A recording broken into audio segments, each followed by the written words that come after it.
Good morning, students. Today you read chapter 10 respiration in organism.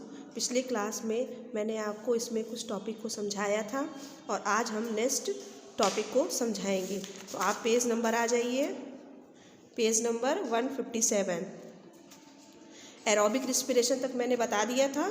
अब हम next topic आते हैं anaerobic respiration is muscles. यानी anaerobic respiration सिर्फ muscles के नहीं है। यानी इसका क्या मतलब हुआ? इसका मतलब हुआ, इस फॉर्मूले में आ जाइए, यानी फूड का जो भी इसमें डाइजेशन होता है, जो भी है, इसमें ऑक्सीजन की ज़रूरत नहीं होती है। यानी नो ऑक्सीजन। नो ऑक्सीजन का मतलब विदाउट ऑक्सीजन के हमें क्या मिल रही है? एनर्जी मिल रही है और लैक्टिक एसिड मिल रहा है। तो यहाँ पे जो लिखा है एनएरोबिक रिस्पिरेशन इन मसल्स, मतलब इसका मतलब क्या है? मसल्स यानी जो हमारे बॉडी की जितने भी मसल्स होते हैं, जितने भी सेल्स होते हैं, वो विदाउट ऑक्सीजन के कैसे हमको एनर्जी दे रहे हैं। यानी इसमें ऑक्सीजन की ज़रूरत नहीं होती है और हमें एनर्जी मिलती रहती है। जैसे यहाँ पे एक ब्लैक कलर से लिखा हुआ है, anaerobic respiration takes place in our muscle cells during any vigorous physical activity when oxygen gets need up faster in the muscles cells than can be supplied by the blood।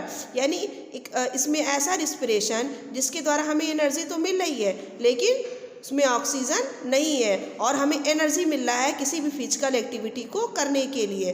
तो anaerobic respiration में क्या है? जिसमें oxygen की ज़रूरत नहीं होती है। अब जैसे यहाँ नेक्स्ट पैराग्राफ पे आते हैं, after a heavy physical exercise, जैसे कि very fast running etcetera, we something get muscle cramp करती है मसल, उसमें काम करती है। क्रैम्प क्या होता है? Painful contraction of muscles are called cramp. यानी पेनफुल कंट्रैक्शन, यानी आप अपने मसल्स को जब कंट्रैक्ट करते हैं तो क्या होता है? पेनफुल, यानी दर्द होता है उसमें, और उस मसल्स में जब दर्द होता है उसी को क्या बोलते हैं? क्रैम्प। यानी painful contractions of muscles are called cramp.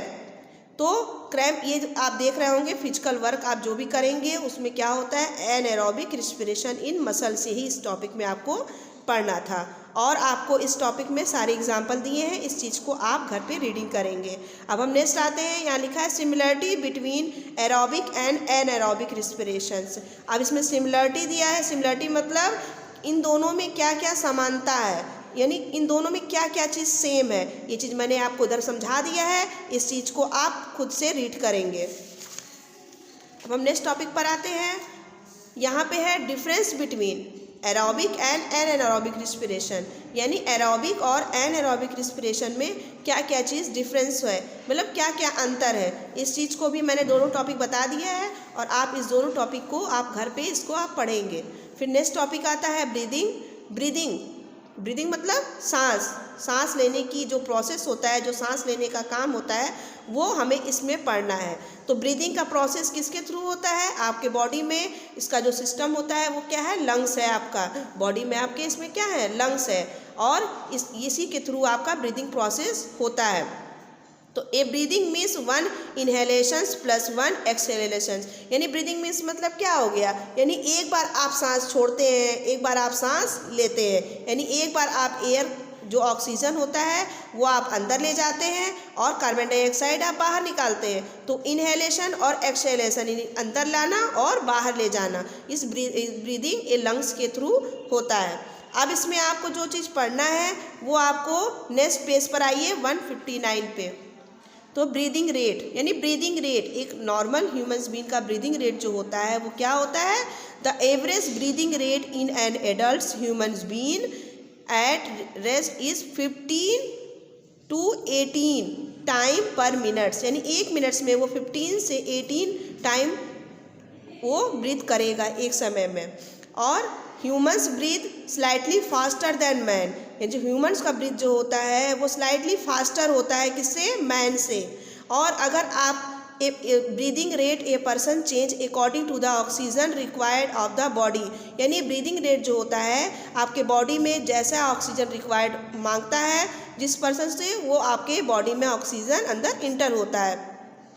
जैसे कि the breathing rate of a person increase with the increase physical activity like exercise, running या वेट फाइटिंग एक्सेट्रा। यानी अगर ब्रीदिंग रेट तेज होता है तो वो किसके कारण होता है? अगर आप कोई एक्सरसाइज कर रहे हो, रनिंग कर रहे हो या अदर वेट फाइटिंग या कभी आप कुछ भी एक्सेट्रा कोई वर्क कर रहे हो तो उसमें ब्रीदिंग रेट क्या हो जाता है? तेज हो जाता है। अब हम नेक्स्ट टॉपिक चलेंगे, हाउ डू वी ब्रीथ, यानी ब्रीथ हम कैसे करते हैं, सांस कैसे लेते हैं। तो इसको समझने के लिए नेक्स्ट पेज टर्न करते हैं और हम इसके फिगर पे देखते हैं। इसमें दो फिगर बनाया गया है। ए में फिगर में क्या है, इसमें देखिए एयर अंदर जा रहा है, एयर क्या हो रहा है? अंदर जा रहा है।